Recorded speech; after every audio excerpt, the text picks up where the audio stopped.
Hello दोस्तों, आप सभी को मेरे YouTube चैनल ज्ञान स्टडी में आपका स्वागत है। चलिए तो समय को विलंब न करते हुए आज की क्लास शुरू करते हैं। जैसा कि आप बोर्ड पे लिखा हुआ देख रहे हैं, चलिए तो क्लास को शुरू करते हैं। चलिए, आज का टॉपिक है प्रकाशिकी। चलिए तो प्रकाशिकी है क्या चीज़, सबसे पहले इसके बारे में जान लेते हैं। चलिए, प्रकाशिकी जिसे इंग्लिश में ऑप्टिक्स कहा जाता है। क्या कहा जाता है?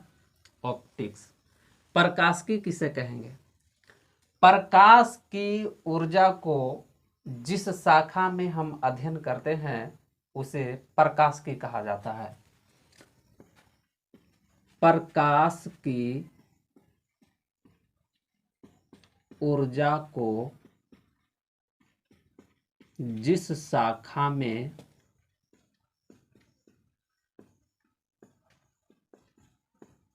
हम अध्ययन करते हैं उसे प्रकाशिकी कहा जाता है।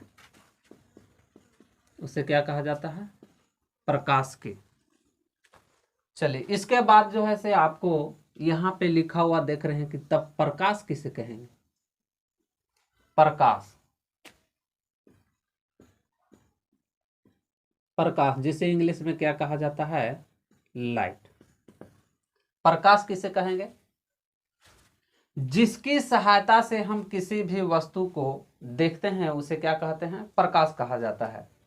जिसकी सहायता से हम किसी भी वस्तु को देखते हैं उसे क्या कहते हैं? प्रकाश कहा जाता है। जिसकी सहायता से हम किसी भी वस्तु को देखते हैं उसे प्रकाश कहा जाता है। यानी कि जिसकी सहायता से हम किसी भी वस्तु को देखेंगे उसे क्या कहेंगे? प्रकाश कहेंगे। ठीक। चलिए, प्रकाश के बारे में न्यूटन ने बताया।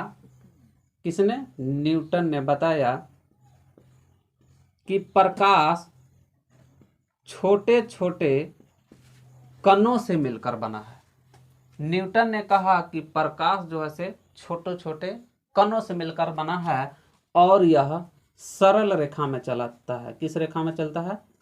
सरल रेखा में चलता है। प्रकाश जो है से छोटे छोटे कणों से मिलकर बना है और यह सरल रेखा में चलता है। यह किसने बताया? न्यूटन ने बताया। चलिए, इसके बाद किरण जिसे इंग्लिश में रे कहा जाता है। यानी कि सरल रेखा में प्रकाश का चलना ही क्या कहलाएगा? किरण कहलाएगा। सरल रेखा में चलना प्रकाश का क्या कहलाता है? किरण कहलाता है। और किरण जो है से उसके बाद आता है किरण पुंज, जिसे इंग्लिश में बीम कहा जाता है। नहीं, यानी कि कह सकते हैं कि किरणों के समूह को किरण पुंज कहा जाता है। किरणों के समूह को किरण पुंज कहा जाता है। यानी कि किरणों के समूह को क्या कहा जाता है? किरण पुंज कहा जाता है। और प्रकाश हमेशा किस रेखा में चलते हैं? सरल रेखा में, जिसे क्या कहते हैं? किरण कहते हैं। और किरण पुंज जो है से 3 प्रकार के होता है। किरण पुंज कितने प्रकार के होता है? 3 प्रकार के होता है। चलिए, आइए बारी बारी से उसको समझते हैं।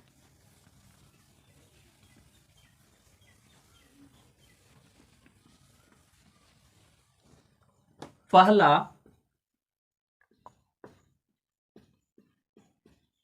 अपसारी किरण पुंज, दूसरा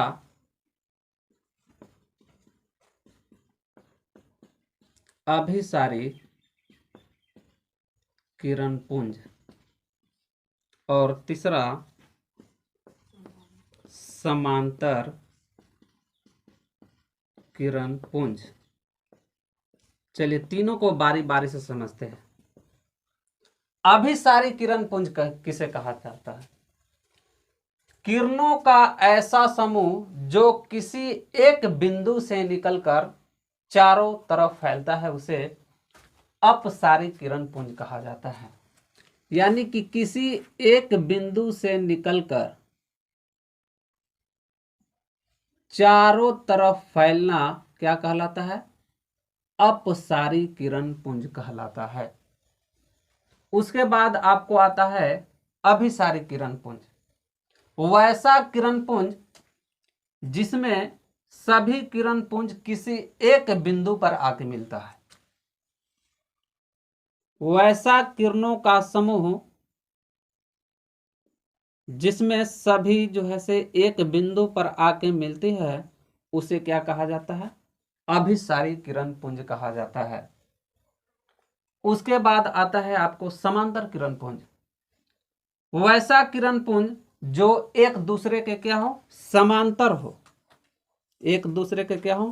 पैरेलल हो, उसे समांतर किरण पुंज कहा जाता है। अपसारी किरण पुंज किसे कहेंगे? जो किसी एक बिंदु से निकलकर चारों तरफ फैल जाए, उसे अपसारी किरण पुंज कहेंगे। अभिसारी किरण पुंज किसे कहेंगे? जो सभी किरणें जो है से एक बिंदु पर आके मिलती है, उसे अभिसारी किरण पुंज कहा जाता है। और समांतर किरण पुंज किसे कहेंगे? जो एक दूसरे क्या हो? समांतर हो, उसे समांतर किरण पुंज कहा जाता है। उसके बाद आपको आता है टॉपिक प्रकाश का परावर्तन। प्रकाश का परावर्तन, चलिए इसको आप समझते हैं। प्रकाश का परावर्तन, जिसे इंग्लिश में रिफ्लेक्शन ऑफ लाइट, प्रकाश का परावर्तन। चलिए, आप बचपन में एक खेल खेल चुके हैं। क्या करते थे बचपन में कि जब सूर्य के प्रकाश आती थे तो आईना लेकर सूर्य के प्रकाश को अपने दोस्त के आंख को चमका देते थे ना। जब सूर्य के प्रकाश आती थी तो आईना पर पड़कर वो दोस्त के आंख को आप चमकाया करते थे। बस यही जो है से प्रकाश का परावर्तन है। नहीं, यानी कि इसका डिफिनेशन इस तरह से होगा कि जब प्रकाश की किरणें किसी सतह से टकराकर उसी माध्यम में लौट जाता है, उसे हम क्या कहते हैं? प्रकाश का परावर्तन कहते हैं। यानी कि जब प्रकाश किसी सतह से टकराकर उसी माध्यम में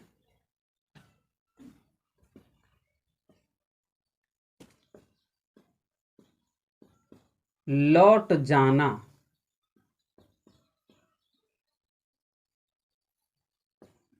प्रकाश का परावर्तन कहलाता है।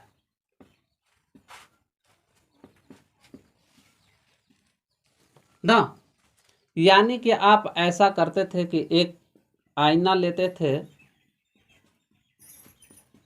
और जब सूर्य के प्रकाश सतह पर पड़ते थे और इससे टकराकर उसी माध्यम में लौट जाते थे ना, इसी घटना को आप क्या कहते हैं? प्रकाश का परावर्तन कहते हैं।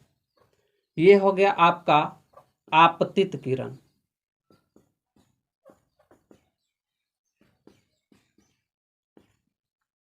और ये सतह से टकराकर उसी माध्यम में लौट जाए, उसे क्या कहेंगे? परावर्तित किरण।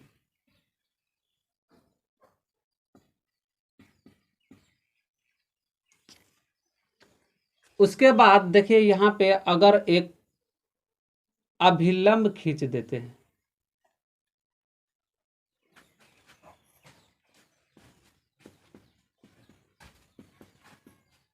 अभिलंब, और यह क्या है? आपतन बिंदु है।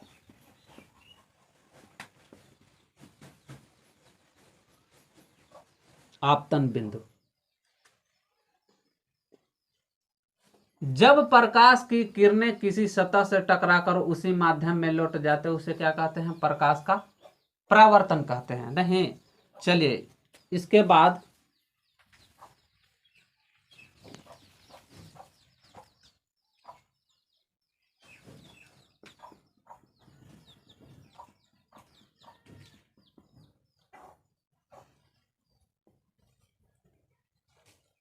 ये क्या था? आपतित किरण।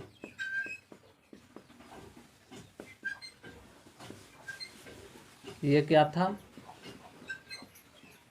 परावर्तित किरण। ये क्या था? आपतन बिंदु।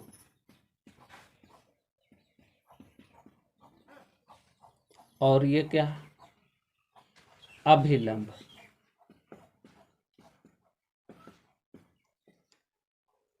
प्रकाश के परावर्तन के दो नियम होते हैं। कितने नियम होते हैं? दो नियम होते हैं। पहला, आपतित किरण और परावर्तित किरण, और आपतन बिंदु पर खींचा गया अभिलंब, तीनों एक ही तल में होता है। क्या होता है कि आपतित किरण और परावर्तित किरण और आपतन बिंदु पर खींचा गया अभिलंब तीनों एक ही तल में होता है। पहला नियम यही है। उसके बाद दूसरा नियम है कि ये आपतन कोण, जिसे आई से डिनोट करते हैं, और यह है परावर्तन कोण, जिसे आर से डिनोट।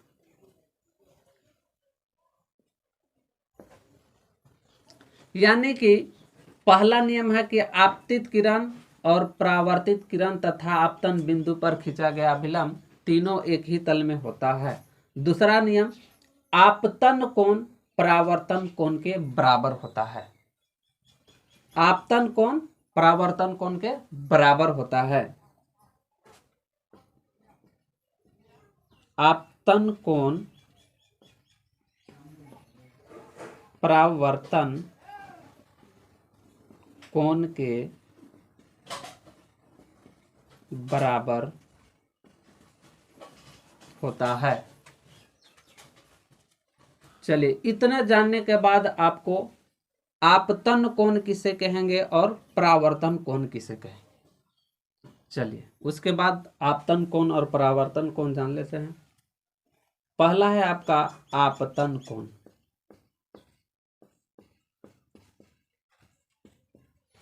देखिए, आपतित किरण और अभिलंब के बीच जो कोण बनता है उसे आपतन कोण कहा जाता है। क्या कहा जाता है? आपतन कोण। दूसरा है आपको परावर्तन कोण। परावर्तित किरण और अभिलंब के बीच, देख रहे हैं, परावर्तित किरण और अभिलंब के बीच जो कोण बनता है उसे क्या कहते हैं? परावर्तन कोण कहते हैं। चलिए, आपको पहला दूसरा नियम है कि आपतन कोण क्या होता है? परावर्तन कोण के बराबर होता है। चलिए, इतना सीखने के बाद आपसे 3 सवाल पूछते हैं। चलिए ध्यान दीजिएगा।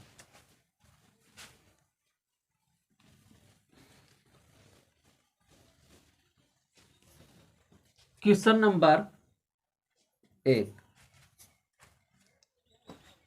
यदि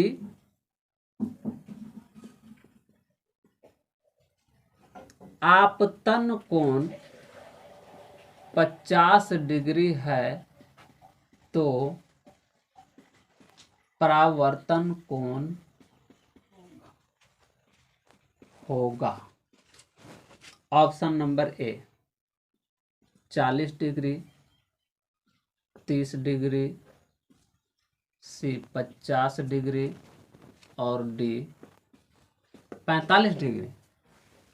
आपको अभी नियम में पढ़े हैं कि यदि आपतन कोण जो है से बराबर होता है किसके, परावर्तन कोण के। यदि आपतन कोण 50 डिग्री है तो परावर्तन कोण भी कितना होगा, 85 डिग्री का होगा। चलिए क्वेश्चन नंबर 2, यदि आपतित किरण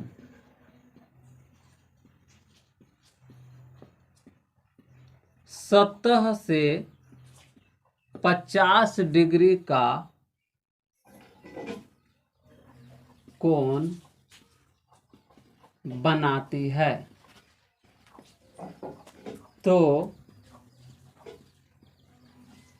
परावर्तन कोण कितना होगा।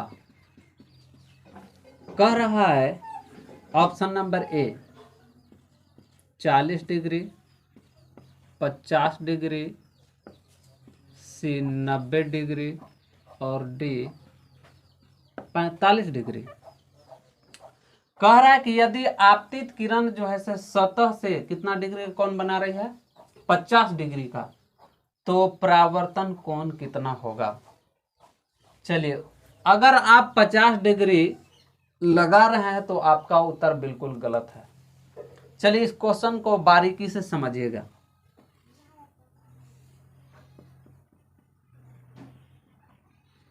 कह रहा है कि आपतित किरण जो है से सतह के साथ जो है से 50 डिग्री का कोण बनाते, तो ये अभिलंब है तो ये कितना हो जाएगा, 90 डिग्री। 90 में 50 नीचे है तो ऊपर कितना बचेगा, 40 डिग्री। अगर ये आपतन कोण 40 डिग्री है तो परावर्तन कोण भी कितना डिग्री का हो जाएगा, 40 ही डिग्री का होगा। इसीलिए आपका उत्तर 40 डिग्री। चलिए एक और क्वेश्चन,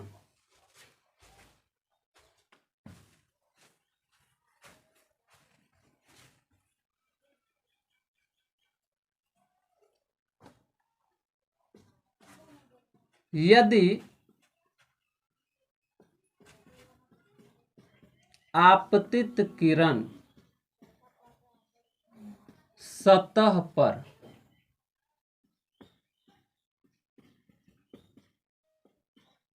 लंबवत पड़ती है तो परावर्तन कोण कितना होगा। Option A 40 degree, B 0 degree, C 90 degree और डी 120 डिग्री। कितना होगा, कह रहा है कि आपतित किरण जो है से सतह पर लंबवत पड़ती है तो परावर्तन कोण कितना होगा। चलिए तो आपको स्पष्ट है कि यदि आपतित किरण सतह पर लंबवत है तो परावर्तित किरण भी सतह पर क्या होगा, लंबवत होगा। तो स्पष्ट है कि आप लगा रहे होंगे ऑप्शन नंबर सी ना। आपका कितना होगा, 90 डिग्री, जो कि क्या है, बिल्कुल ही गलत है। क्योंकि आप ध्यान दीजिए, यदि आपतित किरण मतलब जितना कोण से आती है उतना ही कोण से यह लौट जाती है। देखिए धीरे धीरे कोण जो है कम हो रहा है। यदि यहाँ से गुजरती है तो इसका कोण और कम हो जाएगा। यदि और पास से लंब से गुजरती है तो इसका कोण और भी कम हो जाएगा। इसी तरह यह क्या हो, सीधा हो गई है, लंबवत। तो स्पष्ट है कि परावर्तित किरण भी क्या होगी, लंबवत है। तो आपतन कोण क्या हो जाएगा यहाँ पे 0। तो स्पष्ट है कि परावर्तन कोण भी कितना होगा, 0 डिग्री। चलिए, आपको वीडियो अच्छा लगे तो लाइक शेयर जरूर करें और बेल आइकन को जरूर दबाएं, ताकि आपको सबसे पहले वीडियो पहुंचे आपके पास। चलिए तो क्लास को एंड करते हैं।